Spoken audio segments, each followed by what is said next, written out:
আর আজকে আমরা পড়বো হচ্ছে মৌলের পর্যায়বৃত্ত ধর্ম ও রাসায়নিক বন্ধন, রসায়ন প্রথম পত্র তৃতীয় অধ্যায়। এখান থেকে দেখো 9টা টপিক আছে, এই 9টা টপিক থেকেই মূলত বিগত বছরের এগ্রি ভার্সিটিতে প্রশ্ন আসছে। বিগত বছরগুলো তো এই এই কয়েকটা টপিক থেকেই প্রশ্ন আসছে। তো তুমি যখন পড়বা তখন হচ্ছে কি এই কেমিস্ট্রি প্লাস ওইটা পড়বা, এবং হচ্ছে যদি পারো তাহলে তো মূল বই পড়বো, মূল বইয়ের উপর তো কোনো কিছু নাই। কিন্তু অবশ্যই কেমিস্ট্রি ক্লাসটা পড়বা, তারপর হচ্ছে প্রশ্ন ব্যাংক আর প্র্যাকটিস বুক সলভ করবা, তাহলেই হবে। এখান থেকে দেখো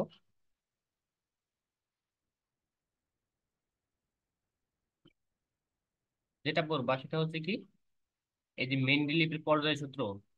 এটা হচ্ছে কি, এটার ভিত্তি কি? মেন্ডেলিভের পর্যায় সূত্রের ভিত্তি হচ্ছে পারমাণবিক ভর। আধুনিক পর্যায় সারণীর ভিত্তি কি? আধুনিক পর্যায় সারণীর ভিত্তি হচ্ছে পারমাণবিক সংখ্যা ও প্রোটন সংখ্যা, পারমাণবিক সংখ্যা বা প্রোটন সংখ্যা। আর আধুনিক পর্যায় সারণী আধুনিকতম পর্যায় সারণী কি? এটার ভিত্তি হচ্ছে পারমাণবিক সংখ্যা অনুসারে ইলেকট্রন বিন্যাস।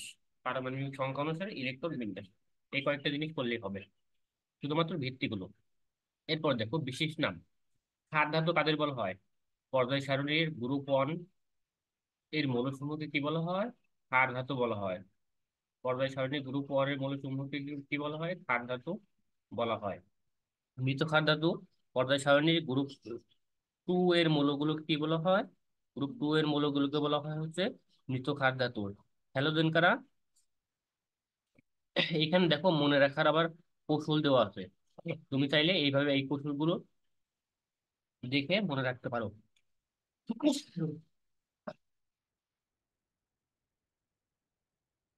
এরপর দেখো halogen.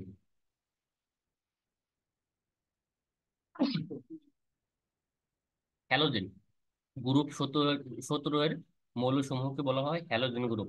Halogen chlorine, chlorine, bromine, iodine, astatine, halogen group. এবং দেখো ক্ষার ধাতুকে বিশেষ একটা নামে ডাকা হয়, সেটা কি? অভিজাত ধাতু। মৃত ক্ষার ধাতুকে বলা হয় কি? প্রতিনিধি ধাতু। হ্যালোজেন ধাতুকে বলা হয় কি? ট্রান্স ইউরেনিয়াম ধাতু। তারপর কি অপধাতু? অপধাতু হচ্ছে 6টা, এগুলো মনে রাখবো। অপধাতু কয়টা? 6টা। এই যে জার্মেনিয়াম, সিলিকন, আর্সেনিক, এইচবি, টেলিনিয়াম, বোরন, এগুলো হচ্ছে কি অপধাতু। মুখস্থ রাখবো অবশ্যই। অপধাতু কিন্তু আসে পরীক্ষায়, যে নিচের কোনটি অপধাতু। তারপর কি চালকোজেন গ্রুপ 16 এর মৌলসমূহ কি বলা হয় কি? চালকোজেন। এই যে অক্সিজেন, সালফার, সেলেনিয়াম, টেলিনিয়াম, পলিবডেনাম, তারপর হচ্ছে লেবনেসিয়াম, এগুলো হচ্ছে কি চালকোজেন। এটা চালকোজেনকে বলা হয় হচ্ছে বিরল মৃত্তিকা ধাতু। এবং অপধাতুকে বলা হয় কি? অবস্থান্তর ধাতু। নরম ধাতু কোনগুলো? নরম ধাতু হচ্ছে এই যে নিষ্ক্রিয় গ্যাস। নিষ্ক্রিয় গ্যাসগুলোকে বলা হয় কি? নরম ধাতু। এবং আচ্ছা আচ্ছা, সরি আমার একটু ভুল হয়েছে, আমি খেয়াল করিনি।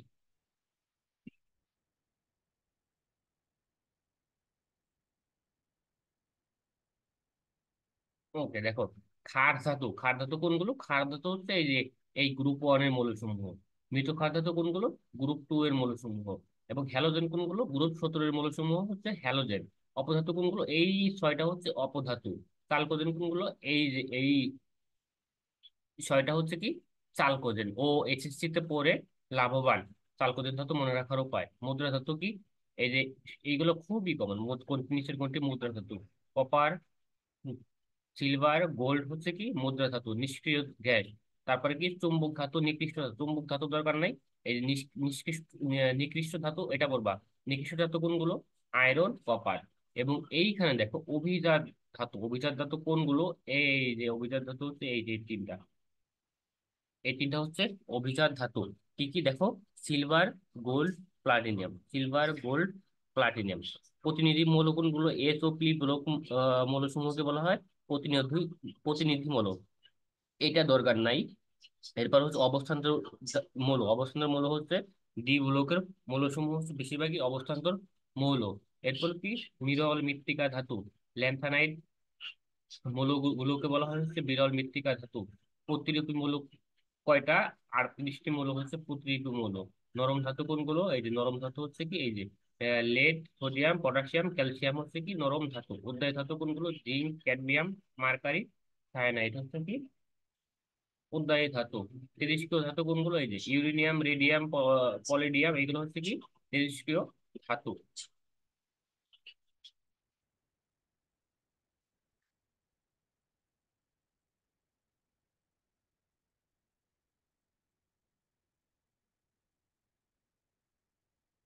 ওকে, এরপরে দেখো নিষ্ক্রিয় গ্যাসের কিছু বৈশিষ্ট্যগুলো আছে, এই বৈশিষ্ট্যগুলো পড়বো অবশ্যই। নিষ্ক্রিয় গ্যাসের কিছু বৈশিষ্ট্য আছে, যেমন কি?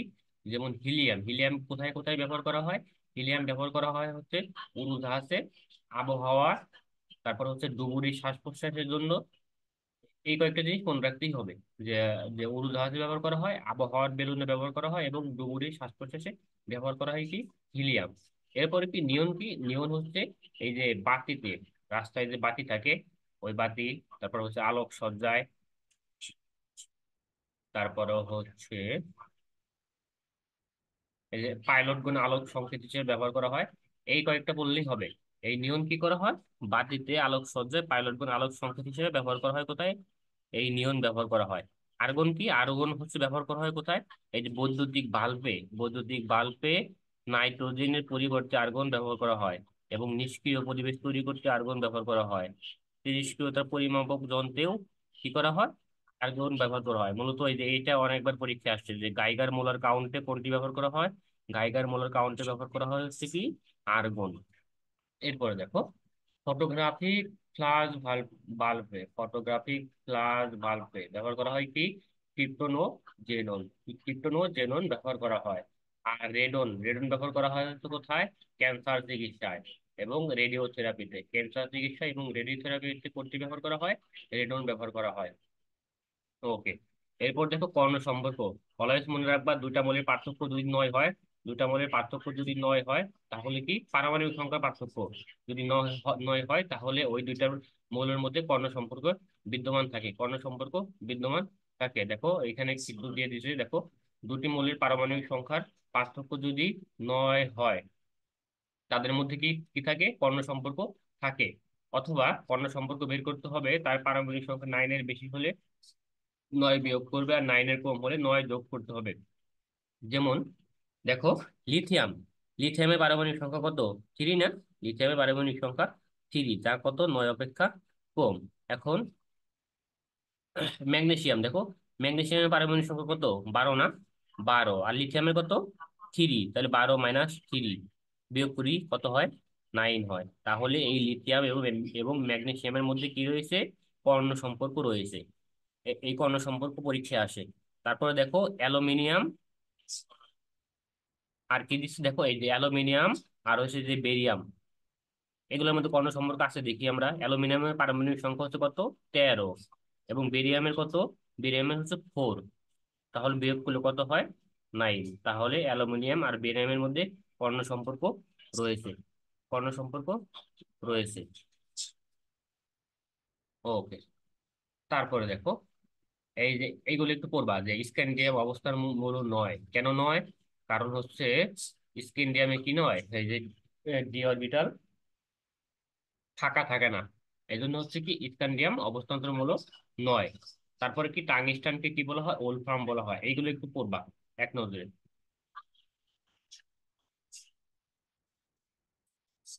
ওকে, দেখো নিচের কোন মৌলটি অপদার্থ? আমি বলছিলাম যে অপদার্থ কিন্তু পরীক্ষায় আসে।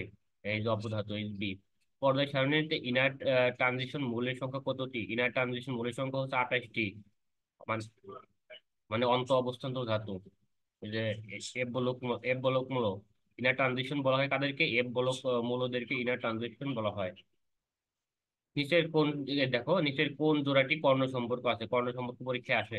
অর্থাৎ দুইটা মৌলের পার্থক্য নয় হলেই সেটার মধ্যে কর্ণ সম্পর্ক থাকে। যেমন কার্বনের 5, ফসফরাসের কত? 14। এই দুইটা বিয়োগ করলে হয় 9। এই দুইটার মধ্যে কর্ণ সম্পর্ক আছে। ওকে, তারপর দেখো বিভিন্ন ব্লকের মৌল। ক্ষার ধাতু বলা হয় গ্রুপ 1, মৃত ক্ষার ধাতু গ্রুপ 2, আদর্শ বা প্রতিরূপমূলক গ্রুপ 13 থেকে 18, অবশান্ত ধাতু 3 থেকে 12, এগুলো মুখস্থ রাখবা।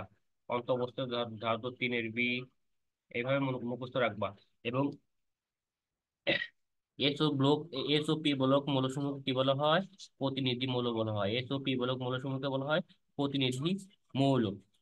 এস ব্লক মৌলসমূহের মধ্যে মনে রাখবা, এই যে হিলিয়াম এস ব্লক হলেও, হিলিয়াম কি এস ব্লক হলেও গ্রুপ ওয়ান গ্রুপ টু এর মৌল নয়। হিলিয়াম কিন্তু এস ব্লক মৌল, কিন্তু তারপরও গ্রুপ ওয়ান এবং গ্রুপ টু এর মৌল নয়। এরপরে দেখো, এস ব্লক মৌলের যৌথ স্তর কিরকম হয়? এই যে NH1 হতে NH2 NP5 এস। আচ্ছা, এটা এটা হচ্ছে কি এসওপি ব্লক মৌলের ওই ইলেকট্রন বিন্যাস, অর্থাৎ NH1 হতে NH2 NP5 হবে।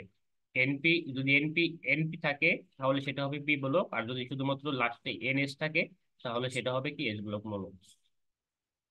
এবং দেখো, প্লাটিনাম মৌলটি ডি বলক হলেও এই ইলেকট্রন বিন্যাস ব্যতিক্রম নিয়মে হয়। ব্যতিক্রম নিয়মে দেখো, এই যে 5s1, তোমার হচ্ছে সাধারণ নিয়মে 5s1 ছিল, এই ওয়ান থেকে একটা ইলেকট্রন হচ্ছে এই যে এইখানে চলে যায়, এখানে চলে যায়, দেখো ডি অরবিটাল পূর্ণ করে, 10টা পূর্ণ করে। এই কারণে হচ্ছে এটা এটা ব্যতিক্রম, দেখছো? এই ব্যতিক্রম গুলো পরীক্ষা আসে, এগুলো একটু মনে রাখবা। এরপর দেখো, থোরিয়াম মৌলটি ডি ব্লক হলেও এফ ব্লকে, এগুলো পরীক্ষা আসে। থোরিয়াম 90 মৌলটি, এই মৌলটি ডি ব্লক হলেও এরা কোথায় থাকে? এফ ব্লকে থাকে। এবং হিলিয়াম 2 এস ব্লকে হলেও এরা, এদেরকে রাখা হয় কোথায়? পি ব্লকে রাখা হয়। এবং ল্যান্থানাইট সারিকে কি বলা হয়? ল্যান্থানাইট সারিকে বলা হয় হচ্ছে বিরল মৃত্তিকা মৌল। বিরল মৃত্তিকা মৌল। পরীক্ষায় প্রশ্ন আসে, নিচের কোনটি বিরল মৃত্তিকা মৌল? তখন হবে কি ল্যান্থানাইট। ওকে। এস এস ব্লক মৌলসমূহের সাধারণ ধর্মাবলী। এস ব্লক মৌলসমূহ কি হয়? পানিতে দ্রবণীয় হয়। পানিতে দ্রবণীয় হয়, কিন্তু এই কয়েকটা পানিতে দ্রবীভূত হয় না। এই কয়েকটা জিনিস মনে রাখবা যে এস ব্লক মৌলসমূহের কোন কোন যৌগ পানিতে দ্রবীভূত হয় না: বেরিয়াম হাইড্রোক্সাইড, ম্যাগনেসিয়াম, ক্যালসিয়াম।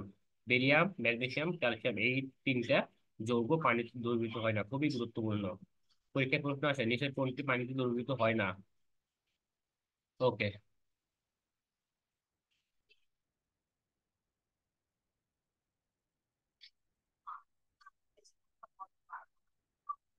এরপর দেখো, ক্ষারীয় মৌলগুলোর পরমাণুর ব্যাসার্ধ কি হয়? অনেক বড় হয়। এরপরেই মৃত ক্ষারীয় মৌলগুলোর ব্যাসার্ধের অবস্থান যে কোনো পর্যায়ে বাম দিক থেকে ডান দিকে পরমাণু ক্রমান্বয়ে বাড়ার সাথে সাথে ব্যাসার্ধ হ্রাস পায়। অর্থাৎ এখানে বলছে যে সব থেকে পারমাণবিক ব্যাসার্ধ কার বেশি? আর ধাতু সমূহের পারমাণবিক ব্যাসার্ধ সব থেকে বেশি। তারপরে আস্তে আস্তে যত ডান দিকে যাওয়া যাবে, বাম থেকে ডান দিকে যাওয়া হবে, ততই কি হবে? ব্যাসার্ধ হ্রাস পাবে। দেখো, লিথিয়াম হচ্ছে কি সর্ববামের মৌল, গ্রুপ ওয়ানের মৌল। বেরিয়াম হচ্ছে কি তারপরের গ্রুপের মৌল। এই জন্য হচ্ছে কি লিথিয়ামের, বেরিয়ামের চেয়ে লিথিয়ামের ব্যাসার্ধ কি বড় বা বেশি। সোডিয়ামের চেয়ে, ম্যাগনেসিয়ামের চেয়ে সোডিয়ামের ব্যাসার্ধ বড়। ওকে। এস ব্লক মৌলসমূহের কি হয়? নিম্ন গলনাঙ্ক আর নিম্ন স্ফুটনাঙ্ক থাকে। নিম্ন গলনাঙ্ক আর নিম্ন স্ফুটনাঙ্ক থাকে। আর এস ব্লক মৌলসমূহকে বলা হয় কি ডায়াম্যাগনেটিক। ডায়াম্যাগনেটিক কারণ কি এদের হচ্ছে কি ক্যাটায়ন সমূহে বিজোড় ইলেকট্রন থাকে না। এদের ক্যাটায়ন সমূহে কি হয় না? কখনো বিজোড় ইলেকট্রন থাকে না। এস ব্লক মৌলসমূহ কি তীব্র বিজারক। কথাগুলো মাথায় রাখবা, তীব্র বিজারক। বেরিয়াম এবং ম্যাগনেসিয়াম ব্যতীত, বেরিয়াম ম্যাগনেসিয়াম ব্যতীত এই ব্লকের অন্য সব মৌল বুনসেন দীপশিখায় বর্ণ সৃষ্টি করে। শুধুমাত্র বর্ণ সৃষ্টি করে না কারা? এই যে বেরিয়াম আর হচ্ছে ম্যাগনেসিয়াম বর্ণ সৃষ্টি করে না, মাথায় রাখবা। এবং এর ব্লক মৌলসমূহ কি নরম ও নমনীয় ধাতু। নরম ধাতু এবং নমনীয় ধাতু, যেমন কি সোডিয়াম ধাতুকে ছুরি দিয়ে কাটা যায়। খুবই গুরুত্বপূর্ণ, অনেকবার পরীক্ষায় প্রশ্ন আসছে। সোডিয়াম ধাতুকে ছুরি দিয়ে কাটা যায়। এবং এর ব্লক মৌলসমূহ কি হয়? বর্ণহীন হয়। এসো গ্রুপ ওয়ান গ্রুপ টু এর মৌলসমূহ কি হয়? বর্ণহীন হয়, কারণ কি এদের ক্যাটায়নে কোনো বিজোড় ইলেকট্রন থাকে না, অযগ্ন ইলেকট্রন থাকে না। ওকে। এর ব্লক মৌলসমূহের মনে রাখার টিপস এভাবে মনে রাখতে পারো, কিন্তু তোমরা হচ্ছে অলওয়েজ এটা পড়বা, এটা পড়বা, এটা বললে তোমাদের বেসিক ধারণাটা মনে থাকবে। ওকে। তারপর হচ্ছে কি ক্ষার ধাতু, মৃত ক্ষার ধাতু। ক্ষার ধাতু কোনটা? গ্রুপ ওয়ানের মৌলসমূহ হচ্ছে ক্ষার ধাতু। ক্ষার ধাতু হচ্ছে গ্রুপ ওয়ানের মৌলসমূহ। এবং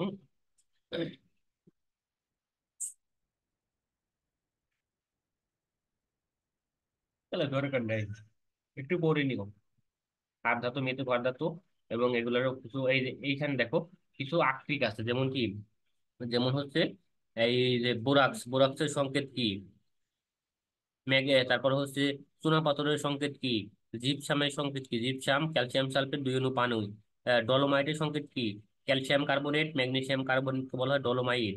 চিলি সল্টপিটার, সোডিয়াম নাইট্রেট, তো Chile saltpetre, rock salt, sodium chloride, এই কয়েকটা আকরিকের নামগুলো পড়বা, এই যে এখানে যে যতগুলো আকরিকের নাম আছে এগুলো পড়বা। পি ব্লক মৌলসমূহের সাধারণ ধর্মাবলী। পি ব্লক মৌলসমূহকে কি বলা হয়? আদর্শ বা প্রতিনিধিকারী মৌল। আদর্শ বা প্রতিনিধিকারী মৌল। এদের তড়িৎ ঋণাত্মকতা আর আয়নীকরণ বিভব কি এস ব্লক মৌলের চেয়ে বেশি হয়। তড়িৎ ঋণাত্মকতা এবং আয়নীকরণ বিভব এস ব্লক মৌলসমূহের চেয়ে বেশি হয়। কেন বেশি হয় আমরা জানি, মনে রাখবা। বাম থেকে একই পর্যায়ে বাম থেকে যত ডান দিকে যাওয়া যায় ততই কি হয়, এই তড়িৎ ঋণাত্মকতা এবং আয়নীকরণ বিভব বেশি হয়। ওকে। পি ব্লক মৌলসমূহের পরিবর্তনশীল জারণ অবস্থা দেখা যায়। যেমন কি পি ব্লকে সব মৌল তাপ ও বিদ্যুৎ কুপরিবাহী। তাপ ও বিদ্যুৎ কুপরিবাহী ধাতু কয়টা থাকে এখানে? 12টি থাকে, 12টি। ওকে। পি ব্লক মৌলসমূহ ব্লকভুক্ত অপদার্থ কতটি থাকে? পি ব্লকে অপদার্থ থাকে 6টি। অপদার্থ থাকে কয়টি? 6টি। এই কথা মাথায় রাখবা। এইখানে দেখো, CCl4 আর্দ্র বিশ্লেষিত হয় না, পরীক্ষায় আসে যে নিচের কোনটি আর্দ্র বিশ্লেষিত হয় না।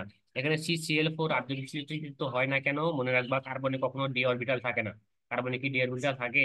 ডি কিন্তু থাকে না। কার্বনের ডি অরবিটাল থাকে না বলেই এটা কি হয় না, আর্দ্র বিশ্লেষিত হয় না। ওকে। কিন্তু দেখো, এই যে জার্মেনিয়াম, এসএন, পিবি, এগুলোতে কি হয়? এগুলোতে ডি অরবিটাল থাকে, এই জন্য হচ্ছে এইগুলো হচ্ছে কি হয়, আর্দ্র বিশ্লেষিত হয়।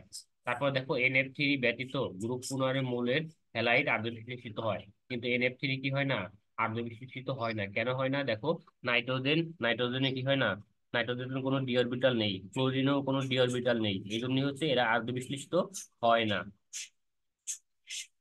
ওকে।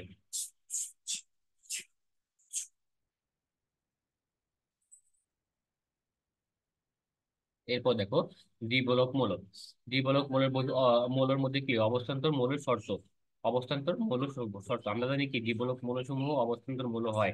যেমন কি অবস্থান্তর মৌল শর্ত কি কি? মৌলটি স্থিতিশীল আয়ন গঠন করবে। মৌলটির আয়নে অপূর্ণ ডি অরবিটাল থাকবে, অর্থাৎ অপূর্ণ ডি অরবিটাল থাকলেই শুধুমাত্র অবস্থান্তর মৌল হবে। যেমন কি D1 থেকে D9, D10 হলে কিন্তু অবস্থান্তর মৌল হবে না। যেমন এই যে সিলিকন 22, এগুলো দেখো এই লাস্টে 3D2 আছে। সিলিকন 2+, 3D2, এগুলো কি অপূর্ণ ডি অরবিটাল আছে, এই জন্য হচ্ছে কি এগুলো হচ্ছে কি অবস্থান্তর মৌল। কিন্তু দেখো, এই যে সিলিকন 4+, 4+, এখানে দেখো এই যে 3D তে জিরো হয়ে গেছে। 3D জিরো হয়ে গেছে, তার মানে কি এটাই কোনো কিন্তু অপূর্ণ ডি অরবিটাল নেই। তার মানে এই সিলিকন 4+, এটা কি নয়, অবস্থান্তর মৌল নয়। ওকে। এই জন্য বলা হয়েছে কি সকল অবস্থান্তর মূলক কি হয়, ডি ব্লক হয়। কিন্তু সকল ডি ব্লক মূলক অবস্থান্তর মূলক নয়, মাথায় রাখবা কথাটা। ওকে। অবস্থান্তর মৌলসমূহের সাধারণ ধর্মাবলী। সাধারণ ধর্মাবলী। অবস্থান্তর মৌলগুলো কি হয়? ভারী ধাতু হয়, ভারী ধাতু হয়। তাপবিদ্যুৎ কি হয়? সুপরিবাহী হয়। এদের আয়নীকরণ শক্তি এস ব্লক মূল অপেক্ষা বেশি, কিন্তু পি ব্লক মূল অপেক্ষা কম। এরা কি করে? প্যারাচৌম্বক ধর্ম প্রদর্শন করে, কারণ এদের ডি অরবিটালে কি আছে, ডি অরবিটালে অযুগ্ম বা বিজোড় ইলেকট্রন আছে। এবং এদের কি হয়, এরা হচ্ছে প্যারাম্যাগনেটিক, এরা হচ্ছে প্যারাম্যাগনেটিক। এবং এরা কি করে? যোজ্যতা ও জারণ অবস্থা প্রদর্শন করে, একাধিক যোজ্যতা ও জারণ অবস্থা প্রদর্শন করে। ব্যতিক্রম কি? জিঙ্ক এবং ক্যাডমিয়ামের স্থির যোজনী কত 2 হলেও আহ, আহ, মার্কারির যোজনী কত 1 ও 2 হয়। 1 ও 2 হয়। এটা কি হয়? এরা হচ্ছে উচ্চ গলনাঙ্ক, উচ্চ গলনাঙ্ক, সবকিছু হবে উচ্চ। এরা কি করে? রঙিন যৌগ গঠন করে। এরা রঙিন যৌগ গঠন করে কেন? কারণ এদের ডি অরবিটাল খালি থাকে বলেই রঙিন যৌগ গঠন করে। এরা কি করে? অনুঘটক হিসেবে কাজ করে। অবস্থান্তর মৌলগুলোর বিশেষ ধর্ম। এরা কি করে? জটিল যৌগ গঠন করে, প্রভাবক হিসেবে ক্রিয়া করে। এরা কি করে? অক্সাইড গঠন করে। এরা কি করে? সংকর ধাতু গঠন করে। ওকে, এগুলো বললেই হবে। তারপরে দেখো, 3D ব্লক মৌল বা প্রথম অবস্থান্তর মৌল কোনগুলো মনে রাখতে হবে। এই স্ক্যান্ডিয়াম থেকে জিঙ্ক পর্যন্ত, অর্থাৎ স্ক্যান্ডিয়াম 21 থেকে জিঙ্ক 30 পর্যন্ত, এই সবগুলো মৌলই হচ্ছে কি এই ডি ব্লক মৌল। এবং 4D ব্লক মৌল কোনটি? এই ওয়াই 39 থেকে ক্যাডমিয়াম 48 পর্যন্ত হচ্ছে দ্বিতীয় অবস্থান্তর মৌল। এবং দেখো, এই যে স্ক্যান্ডিয়াম 21 থেকে জিঙ্ক 30, এইগুলোর মধ্যে অবস্থান্তর মৌল নয় কোনগুলো? এই যে অবস্থান, এগুলো কিন্তু 21 থেকে 30 পর্যন্ত যতগুলো মৌল আছে সবগুলোই হচ্ছে দ্বিমূলক মৌল। কিন্তু অবস্থান্তর মৌল নয় কোনগুলো? এই যে স্ক্যান্ডিয়াম আর জিঙ্ক, কারণ হচ্ছে এদের ডি অরবিটাল পূর্ণ থাকে। ডি অরবিটাল পূর্ণ থাকে বলে এগুলোর কি কি হয় না, স্ক্যান্ডিয়াম জিঙ্ক অবস্থান্তর মৌল নয়। একইভাবে দেখো ওয়াই এবং ক্যাডমিয়াম, এই দুইটা মৌল অবস্থান্তর মৌল নয়। এবং একইভাবে দেখো 5D অর্থাৎ তৃতীয় অবস্থান সিরিজ কোনটা? ল্যান্থানিয়াম থেকে H72, মার্কারি 80 পর্যন্ত। অর্থাৎ ল্যান্থানিয়াম 57 এবং H72 থেকে মার্কারি 80 পর্যন্ত হচ্ছে কি, এরা হচ্ছে ডি ব্লক মৌল। এখন এইগুলোর মধ্যে আবার কোনটা কোনটা অবস্থান্তর মৌল নয়? এই যে ল্যান্থানাইম এবং মার্কারি কি নয়? অবস্থান্তর মৌল নয়, অবস্থান্তর মৌল নয়। একটু মাথায় রাখবা। ওকে। এই যেমন দেখো, ক্যাডমিয়াম 46 মোলটি ডি ব্লক হলো, এই ইলেকট্রন বিন্যাস কত? 4d10 5s0, যা কি নয় সাধারণ ইলেকট্রন বিন্যাসের নিয়ম মেনে চলে না। এই কারণে কি হয়? এই কারণে হচ্ছে এটা কি প্লাডিয়াম, এই কারণে হচ্ছে প্লাডিয়াম কি নয়? অবস্থান্তর মৌল নয়।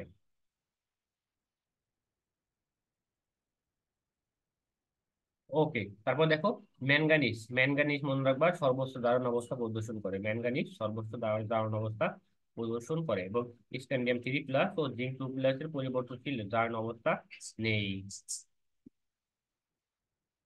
ওকে। এখানে দেখো বর্ণহীন, কোনটা বর্ণহীন? এই যে এটা বর্ণহীন, স্ক্যান্ডিয়াম 3+ বর্ণহীন। কেন? কারণ যে ডি অরবিটাল ফাঁকা থাকে না বলে এটা বর্ণহীন হয়ে যায়। আর বাদ বাকি দেখো সবগুলোই কি বর্ণযুক্ত। বাদ বাকি সবগুলোই কি বর্ণযুক্ত। এবং এখান থেকে বর্ণ নয়, এই যে জিঙ্ক, জিঙ্ক বর্ণহীন। আর হচ্ছে স্ক্যান্ডিয়াম 3+ বর্ণহীন, জিঙ্ক 2+ বর্ণহীন, স্ক্যান্ডিয়াম 3+ বর্ণহীন। আর বাদ বাকি এই সবগুলোই কি অবস্থান্তর তোমার হচ্ছে ডিব্লক মূলক এবং অবস্থান্ত ধাতু। এই কারণে হচ্ছে কি হয়, এরা হচ্ছে বর্ণযুক্ত। এগুলো পড়ে নিবা। এই যে এদের বর্ণগুলো পড়ে নিও যদি সময় পাও। এরপর দেখো, এটা খুবই গুরুত্বপূর্ণ। দেখো, স্পর্শ পদ্ধতিতে, স্পর্শ পদ্ধতিতে স্পর্শ পদ্ধতিতে কোন প্রভাবক ব্যবহার করা হয়? স্পর্শ পদ্ধতিতে ভ্যানাডিয়াম পেন্টঅক্সাইড আর প্লাটিনাম প্রভাবক ব্যবহার করা হয়। তারপর দেখো হেবার বস প্রণালীতে অ্যামোনিয়া উৎপাদনকালে কোন প্রভাবক? হেবার বস প্রণালীতে যে অ্যামোনিয়া উৎপাদনের জন্য কোন প্রভাবক? আয়রন প্রভাবক ব্যবহার করা হয়। এবং কত তাপমাত্রা ব্যবহার করা হয়? দেখো, দেখো 550 ডিগ্রি সেলসিয়াস তাপমাত্রা, কত চাপ? 238 চাপ ব্যবহার করা হয়। তারপরে দেখো মিথানল সংশ্লেষণে কোন প্রভাবক?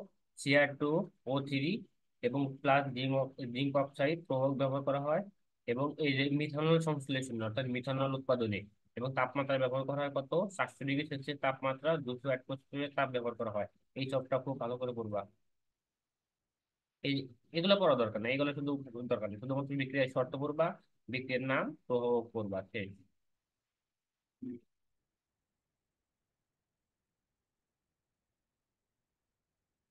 এরপর দেখো প্যারাচৌম্বকীয় ধর্ম প্রদর্শন। প্যারাচৌম্বকীয় ধর্ম প্রদর্শন, যে সকল অবস্থান্তর ধাতুর আয়নে অযুগ্ম ডি ইলেকট্রন থাকে, অযুগ্ম ডি ইলেকট্রন থাকে আয়নে, আয়নে মনে রাখবা তারা কি, তারা হয় হচ্ছে প্যারাচৌম্বকীয়। প্যারাচৌম্বকীয় যেমন এই যে যেগুলো হচ্ছে অবস্থান ধাতু ওগুলো হচ্ছে প্যারাচৌম্বকীয় হয়। এই প্যারাচৌম্বকীয় পরীক্ষা আসে, নিচের কোনটি প্যারাচৌম্বকীয় পদার্থ? নিচের কোনটি প্যারাচৌম্বকীয় ধাতু? নিচের কোনটি ফেরোম্যাগনেটিক ধাতু? ফেরোম্যাগনেটিক মনে রাখবা ফেল করি নাই, ফেরোম্যাগনেটিক মানে ফেল করি নাই। তার মানে কি? আয়রন, আয়রন কোবাল্ট আর নিকেল। আয়রন কোবাল্ট নিকেল হচ্ছে ফেরোম্যাগনেটিক। এরপর দেখো ডায়াম্যাগনেটিক, ডায়াম্যাগনেটিক কি হয়? ডায়াম্যাগনেটিক হচ্ছে ডি অরবিটাল একদম পূর্ণ থাকে। ডি অরবিটাল পূর্ণ থাকে, ইলেকট্রন দ্বারা পূর্ণ থাকে, অর্থাৎ 10টাই থাকে। যেমন কি স্ক্যান্ডিয়াম 3+, সিলিকন 4+। অর্থাৎ ডি অরবিটাল পূর্ণ থাকে মানে, মানে হচ্ছে হয় ডি অরবিটাল শূন্য হবে আর না হয় ডি অরবিটাল 10টি হবে। এটাই হচ্ছে পূর্ণ। যেমন scandium 3+, silicon 4+, zinc 2+, copper plus. এগুলো হচ্ছে কি ডায়া ম্যাগনেটিক। মনে রাখবা নিচের কোনটি diamagnetic, paramagnetic, ferromagnetic. Okay. এই যে আইরো এটাও কি, এটাও হচ্ছে ফেরোম্যাগনেটিক ধর্ম প্রদর্শন করে। কিন্তু এটা কি, এটা হচ্ছে ডায়াম্যাগনেটিক ধর্ম প্রদর্শন করে সে। এফ ব্লক মৌলসমূহের বৈশিষ্ট্য। এফ ব্লক মৌলসমূহকে কি বলা হয়? অন্ত অবস্থান্তর মৌল বলা হয়। এফ ব্লক মৌলসমূহ কি হয়? অত্যন্ত সক্রিয় ধাতু হয়, অত্যন্ত সক্রিয় ধাতু, এবং উচ্চ গলনাঙ্ক স্ফুটনাঙ্ক হয়। এদের কি হয়, একাধিক জারণ অবস্থা দেখা যায়, এদের একাধিক জারণ অবস্থা দেখা যায়। এবং এরা কি করে, জটিল যৌগ গঠন করে। এরা কি করে, এরা হচ্ছে তেজস্ক্রিয় মৌল, এরা হচ্ছে কি, তেজস্ক্রিয় মৌল। এই ব্লক মৌলসমূহ কোন ধর্ম প্রদর্শন করে, প্যারাচৌম্বকীয় ধর্ম প্রদর্শন করে, প্যারাচৌম্বকীয় ধর্ম প্রদর্শন করে। দেখো, lanthanum 3 plus, lutetium 3 plus, Yp2 plus, cerium 4 plus, দা ডায়াম্যাগনেটিক। এরা হচ্ছে ডায়াম্যাগনেটিক, মনে রাখবা।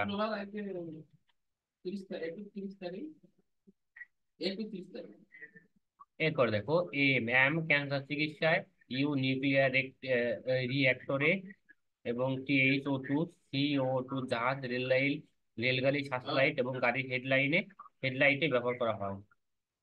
বেশ। এবং দেখো, এই যে ল্যান্থনাইট সিরিজের মৌলসমূহের বৈশিষ্ট্য দেখো, এখানে ওরা এক নজর দিয়ে দিচ্ছে, করতে পারো।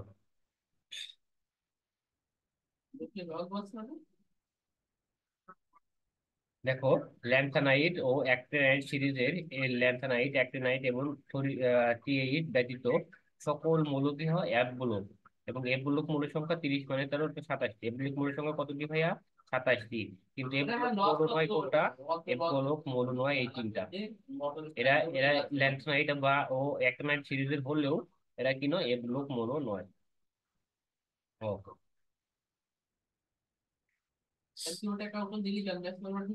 তারপর দেখো, আয়নীকরণ শক্তি, ইলেকট্রন আসক্তি, তড়িৎ ঋণাত্মকতা। আয়নীকরণ শক্তি, দেখো তড়িৎ ঋণাত্মকতা। এই দেখো, আইট, এই কথাটা মনে রাখবে, আইট, আইট মানে কি, সরায়াতে আয়নীকরণ শক্তি, রস্যইতে ইলেকট্রন আসক্তি, ততে তড়িৎ ঋণাত্মকতা। এই তিনটার ক্ষেত্রে কি হবে, পর্যায় সারণীর যতই বাম থেকে ডান দিকে যাওয়া হবে, ততই হচ্ছে কি বাড়বে, অর্থাৎ তড়িৎ ঋণাত্মকতা বাড়বে, ইলেকট্রন আসক্তি বাড়বে, আয়নীকরণ শক্তি বাড়বে। এবং উপর থেকে নিচ দিকে আসলে কমে যাবে, কি কমে যাবে, তড়িৎ ঋণাত্মকতা কমে যাবে, ইলেকট্রন আসক্তি কমে যাবে, আয়নীকরণ শক্তি কমে যাবে। ব্যতিক্রম কোনগুলো, ব্যতিক্রম দেখো, এই যে আয়নীকরণ শক্তির ক্ষেত্রে ব্যতিক্রম, আয়নীকরণ শক্তির ক্ষেত্রে ব্যতিক্রম কি, ব্যতিক্রম হচ্ছে এই যে বোরন থেকে বেরিলিয়ামের আয়নীকরণ শক্তি বেশি, তারপরে অ্যালুমিনিয়াম থেকে ম্যাগনেসিয়ামের আয়নীকরণ শক্তি বেশি, এগুলো পরীক্ষা আছে, এই ব্যতিক্রম গুলো পরীক্ষা আছে।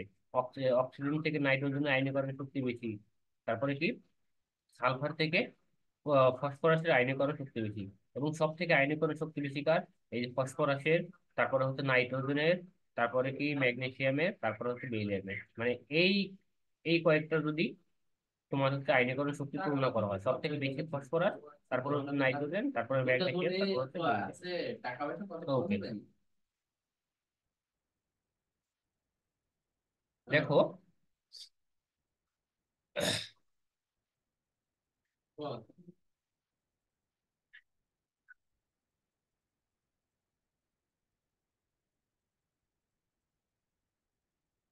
হ্যালোজেন সমূহের পর্যায়বৃত্ততা দেখুন, আয়নীকরণ শক্তি, বিক্রিয়ার মাত্রা, ইলেকট্রন আসক্তি, সক্রিয়তা, জারণ ক্ষমতা, ঋণাত্মকতা, এগুলো কি হয়, ওপর থেকে যতই নিচ দিকে আসে ততই কমিতে থাকে। অর্থাৎ আয়নীকরণ শক্তি, ইলেকট্রন আসক্তি, তড়িৎ ঋণাত্মকতা, বিক্রিয়ার মাত্রা, সক্রিয়তা, জারণ ক্ষমতা, এই সবগুলোই কি হয়, যতই একই গ্রুপের উপর থেকে নিচ নিচ দিকে আসলে কমতে থাকে। যেমন দেখো, ক্লোরিন কি হয়, হ্যালোজেন, হ্যালোজেন গ্রুপে ক্লোরিন সবার উপরে থাকে না, সবার উপরে থাকে, এই জন্য হচ্ছে কি, ক্লোরিনের তড়িৎ ঋণাত্মকতা কত, সব সব থেকে বেশি হয়, ক্লোরিনের কত, 4 হয় তড়িৎ ঋণাত্মকতা। তারপরে আয়নীকরণ শক্তিও ক্লোরিনের সব থেকে বেশি। এই এইগুলোই হচ্ছে কি, তোমার হচ্ছে আসবে পরীক্ষা, এইগুলোই পরীক্ষায় আসবে যে নিশ্চিত কোনটি আয়নীকরণ শক্তি বেশি, নিশ্চিত কোনটির ইলেকট্রন আসক্তি বেশি, এইগুলো। এখন ইলেকট্রন আসক্তির ক্ষেত্রে আবার কিছু ব্যতিক্রম আছে, ইলেকট্রন আসক্তির ক্ষেত্রে আবার কিছু ব্যতিক্রম আছে, কি, ইলেকট্রন আসক্তির ক্ষেত্রে এই হ্যালোজেন গ্রুপে কিছু ব্যতিক্রম আছে, এই ব্যতিক্রমটা পরীক্ষায় আসে। হ্যাঁ, কি ভাইয়া, দেখো, এখানে কি কি হয়, এখানে হচ্ছে ফ্লোরিনটা ক্লোরিনের পরে হয়ে যায়, অর্থাৎ ক্লোরিনের ইলেকট্রন আসক্তি সব থেকে বেশি থাকে, এবং ফ্লোরিন, তারপরে ক্লোরিন, তারপরে কি, তারপরে হচ্ছে ব্রোমিন, তারপরে আয়োডিন। ওকে। এবং এখানে দেখো, প্রথম আয়নীকরণ শক্তি কম, প্রথম আয়নীকরণ শক্তিতে কার বেশি, দেখো, এই যে এইভাবে এগুলো আসে পরীক্ষা, যে প্রথম আয়নীকরণ শক্তি কার বেশি, দ্বিতীয় আয়নীকরণ শক্তি কার বেশি, এই দুইটা আয়নীকরণ শক্তি করবা। এই যেমন কি, প্রথম আয়নীকরণ শক্তি বেশি কার, phosphorus, silicon, magnesium, aluminium, sodium. এবং এইখানে দেখো, সম ইলেকট্রন বিশিষ্ট আয়নের ক্ষেত্রে যার প্রোটন সংখ্যা বেশি তার আয়নীকরণ শক্তি হয় কি, তার আয়নীকরণ শক্তি বেশি হয়। যেমন কি দেখো, এই যে নিয়ন এখানে 10, সোডিয়াম প্লাস 11, নিয়নের ইলেকট্রন সংখ্যা কতটি? 10টি। সোডিয়াম প্লাস ইলেকট্রন সংখ্যা 10টি। ম্যাগনেসিয়াম 2 প্লাস ইলেকট্রন সংখ্যা কত? 10টি। অর্থাৎ ইলেকট্রন সংখ্যা বের করার ক্ষেত্রে যেটা মনে মনে রাখতে বলছিলাম কি, এই যে প্রোটন সংখ্যা মাইনাস হচ্ছে কি, এখানে যদি আয়নটা যদি প্লাস থাকে তাহলে মাইনাস হবে। দেখো এখানে একটা প্লাস আছে, তার মানে কি এক মাইনাস হবে, তাহলে 11 মাইনাস 1 সমান 10। এখানে ম্যাগনেসিয়াম 2 প্লাস আছে, তাহলে 12 মাইনাস 2 ইকুয়াল টু 10। তার মানে হচ্ছে কি তিনটারই ইলেকট্রন সংখ্যা হচ্ছে কি সমান, অর্থাৎ 10টি করে আছে। তার মানে কি যার এখন প্রোটন সংখ্যা বেশি তার আয়নীকরণ শক্তি হবে বেশি। এখন এখানে প্রোটন সংখ্যা বেশি কার আছে? ম্যাগনেসিয়ামের আছে। তার মানে কি ম্যাগনেসিয়ামের প্রোটন সংখ্যা বেশি। তার মানে কি এটার আয়নীকরণ শক্তি সব থেকে বেশি। ওকে, বোঝা যাচ্ছে? পড়া কি বোঝা যাচ্ছে? দেখো, একই পর্যায়ের বা বাম থেকে ডান দিকে গেলে আয়নীকরণ শক্তি বাড়ে। যেটা বললাম আমি এক কথা যেটা বলে দিয়েছিলাম, সর্বাধিক ডানের মৌলটি আয়নীকরণ শক্তি সর্বাধিক। সর্বাধিক ডানে কে আছে দেখো তো, এই যে লিথিয়াম আছে না সর্বাধিক ডানে? না সরি, সর্বাধিক লিথিয়াম তো সর্বাধিক বামে আছে। সর্বাধিক ডানে আছে কি এখানে ফ্লোরিন, এই হ্যালোজেন গ্রুপ গুলো সর্বাধিক ডানে আছে। এজন্য হচ্ছে কি হ্যালোজেন গ্রুপ গুলো আয়নীকরণ শক্তি সব থেকে বেশি হয়। এবং এখানে কিছু ব্যতিক্রম আছে, আয়নীকরণ শক্তির ব্যতিক্রম গুলো কি কি? যেটা বললাম, বেরিয়াম থেকে বোরন থেকে বেরিয়ামের বেরিলিয়ামের আয়নীকরণ শক্তি বেশি। অক্সিজেন থেকে নাইট্রোজেনের আয়নীকরণ শক্তি বেশি। ম্যাগনেসিয়াম থেকে অ্যালুমিনিয়াম আয়নীকরণ শক্তি বেশি। না, অ্যালুমিনিয়াম থেকে ম্যাগনেসিয়ামের আয়নীকরণ শক্তি বেশি। এবং সালফার থেকে ফসফরাসের আয়নীকরণ শক্তি বেশি। এটা হচ্ছে ব্যতিক্রম, এই ব্যতিক্রম গুলো পরীক্ষা আছে। ওকে, এরপরে দেখো নিষ্ক্রিয় গ্যাসের আয়নীকরণ বিভব। আয়নীকরণ বিভব আর আয়নীকরণ শক্তি একই কথা, মনে রাখবা। ওকে, তাহলে হিলিয়ামের আয়নীকরণ বিভবটি সর্বাধিক হয় 2400। হিলিয়ামের আয়নীকরণ বিভব সর্বাধিক হয় 2400। এবং সব থেকে কম হয় রেডন। কেন? কেন কম হয়? আমরা জানি একই গ্রুপের যতই উপর থেকে নিচের দিকে যাওয়া যায় আয়নীকরণ শক্তি কি হয়? কমতে থাকে। তার মানে কি হিলিয়াম হচ্ছে নিষ্ক্রিয় গ্যাসের গ্রুপের সব থেকে উপরে থাকে, এবং রেডন নিষ্ক্রিয় গ্যাসের গ্রুপের সব থেকে নিচে থাকে। এই জন্য হচ্ছে কি হিলিয়ামের আয়নীকরণ বিভব সর্বাধিক, এবং রেডনের আয়নীকরণ বিভব কি হয়? সর্বাধিক হয়। তারপর দেখো পরমাণুর আকার ব্যাসার্ধ। পরমাণুর আকার ব্যাসার্ধ বিভিন্ন প্রকার রাসায়নিক বন্ধন। এখান থেকে যেটা পড়বে সেটা হচ্ছে কি, পরমাণু কি হয়, কয় ধরনের বন্ধন থাকে? রাসায়নিক বন্ধন মূলত তিন প্রকার। কি কি? একটা হচ্ছে তড়িৎযোজী বন্ধন, সমযোজী বন্ধন, আর হচ্ছে কি সন্নিবেশ সমযোজী বন্ধন। এবং রাসায়নিক বন্ধন গঠন প্রকৃতি অনুসারে কত প্রকার? চার প্রকার। কি কি? তড়িৎযোজী, সমযোজী, সন্নিবেশ বন্ধন, ধাতব বন্ধন। তড়িৎযোজী বন্ধন মানে কি? আয়নিক বন্ধন। তড়িৎযোজী মানে হচ্ছে কি? আয়নিক বন্ধন, মনে রাখবা তড়িৎযোজী মানে আয়নিক বন্ধন।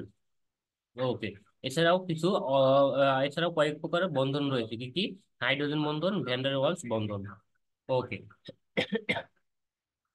আয়নিক বন্ধন কোনগুলো হবে? ধাতু আর ধাতু হতে মিলে হয় আয়নিক বন্ধন। সমযোজী বন্ধন কোনটা? অধাতু প্লাস অধাতু মিলে হয় হচ্ছে সমযোজী বন্ধন। সন্নিবেশ বন্ধন কোনগুলো? জটিল যৌগগুলো হয় সন্নিবেশ বন্ধন। ওকে, দেখো, এই যে কার্বন ডাই অক্সাইড, কার্বন একটা অধাতু, অক্সিজেন একটা অধাতু। এই অধাতু অধাতু মিলে উৎপন্ন হয় যেটা, সেটা হচ্ছে কি সমযোজী বন্ধন। এবং দৈত্যাকার অণু কাদের বলা হয় মনে রাখবা? দৈত্যাকার অণু বলা হয় হচ্ছে সালফার ডাই অক্সাইড। দৈত্যাকার অণুকে, দৈত্যাকার অণু হচ্ছে সালফার ডাই অক্সাইড। ওকে, সালফার ডাই অক্সাইড। ওকে, দেখো এখানে দেখো সেই মিথেন, মিথেনে কোন ধরনের বন্ধন হচ্ছে? সমযোজী বন্ধন। কেন?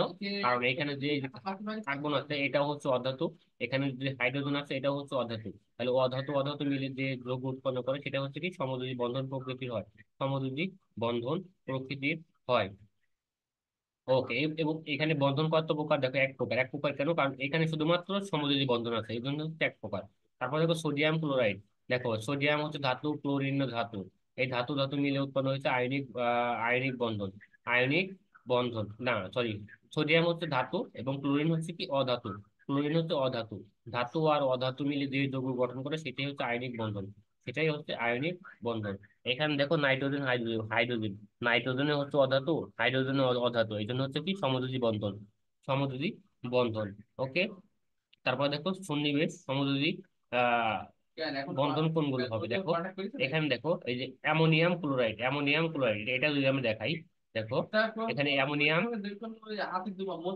অ্যামোনিয়াম দেখো NH4, NH ফোর। এটা হচ্ছে প্লাস চার্জ, সরি, দেখুন একটা, আর আমরা বলবো যে তোর বছরে লোকে যেভাবে খাই এনএইচ বছরে টাকা না দিলে তখন তুমি আমাকে বলবা। ফোর। এটা হচ্ছে আমরা প্লাস এখন চার্জ, বলবো আমরা আর এখন ক্লোরিন একটা এটা হচ্ছে একবার মাইনাস চার্জ। একবার তাহলে দেখো, বলবা এই যে প্লাস, বছরের বা তাহলে যে এটা হচ্ছে কটা কি ধাতু আর এটা কি বছর অধাতু। তাহলে ধাতু লিখবো অধাতু মিলে গঠিত তখন হয়েছে থেকে তোমার কি, এক এটা দুটো হচ্ছে বন্ধ আয়নিক বন্ধন। প্রথম কথা হচ্ছে আয়নিক বন্ধন। তারপরে সমযোজী বন্ধন কিভাবে হয় দেখো, এই পার্টটা দেখো, এই পার্টটা যদি আমরা হিসাব করি, নাইট্রোজেন আর হাইড্রোজেন মিলে হয়েছে নাইট্রোজেন যোগ হাইড্রোজেন, তাহলে এই দুইটাই হচ্ছে কি অধাতু, দুইটা অধাতু। এই জন্য হচ্ছে কি এটা হচ্ছে বলা হয় সমযোজী বন্ধন, সমযোজী বন্ধন। এরপরে দেখো, টাকা সব কমপ্লিট করবো, বুঝলি ওটা তো টোকা বলে হাতে টাকা পাচ্ছে।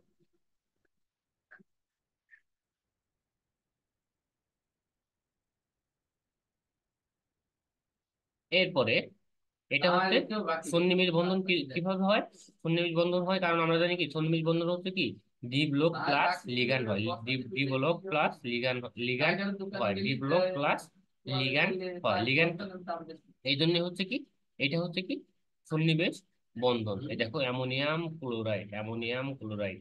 এবং এইখানে যে দেখো দুশো এনএইচ দুশো থ্রি। বেশি থাকবে যে আমরা এই তোমার এই কলেজটা আমরা সাইন করবো 50 টাকা টাকা দেবো। ও আমি বলতে চাই কলেজটা টাকা নিতে এরকম পর্যায়ে করতে পারি।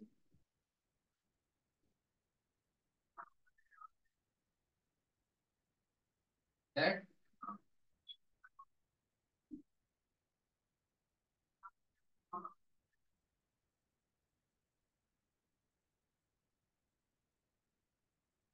তারপর একটু বোঝা যাচ্ছে, কথা কি শোনা যাচ্ছে? হ্যাঁ তাই তো বছরে একটু বলো তো কথা কি আমি শোনা যাচ্ছে কিনা আমার। বছরে আমি প্রতিদিন দোকান যাবো কেন? একবারে একদিন যাবো, একবার যাবো।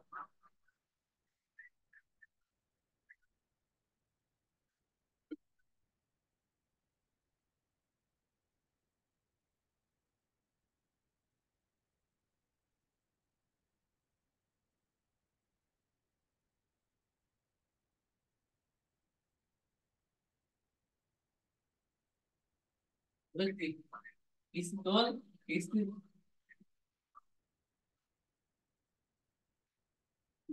পিস্তল 20,000 মতো। ওকে, পরীক্ষায় যেটা আসে, পরীক্ষায় যেটা আসে সেটা দেখো, নিচের কোন আয়নের আকার সবচেয়ে ছোট, এরকম পরীক্ষা এবারে একটা দিবে। নিচের কোন আয়নের আকার সব থেকে ছোট, এগুলো হচ্ছে পরীক্ষা দেয়। এটা কিভাবে বুঝবা মনে রাখবা, প্লাস চার্জ যেটা থাকবে সেটাই হচ্ছে আকার সবচেয়ে ছোট। একদম হুবহু এরকম দিয়ে দিবে, প্লাস চার্জ যেটা থাকবে সেটা হচ্ছে কি আকার সবচেয়ে ছোট হয়। এটা মাথায় রাখবা। এবং এখানে দেখো, মাইনাস চার্জ যত বেশি হবে সেটার আকার মাঠে সব থেকে বড় পানি হবে। ফেলেছি না এখন পানি এখানকার ফেলেছি। সব থেকে আকার বেশি বা বড় কার, এইটার হচ্ছে সব থেকে আকার সবচেয়ে সব থেকে বড়। কারণ হচ্ছে কি, এই দেখো এখানে থ্রি মাইনাস, অর্থাৎ মাইনাস চার্জ যত যত বড় হবে সেটার আকারও তত বড় হবে। তারপর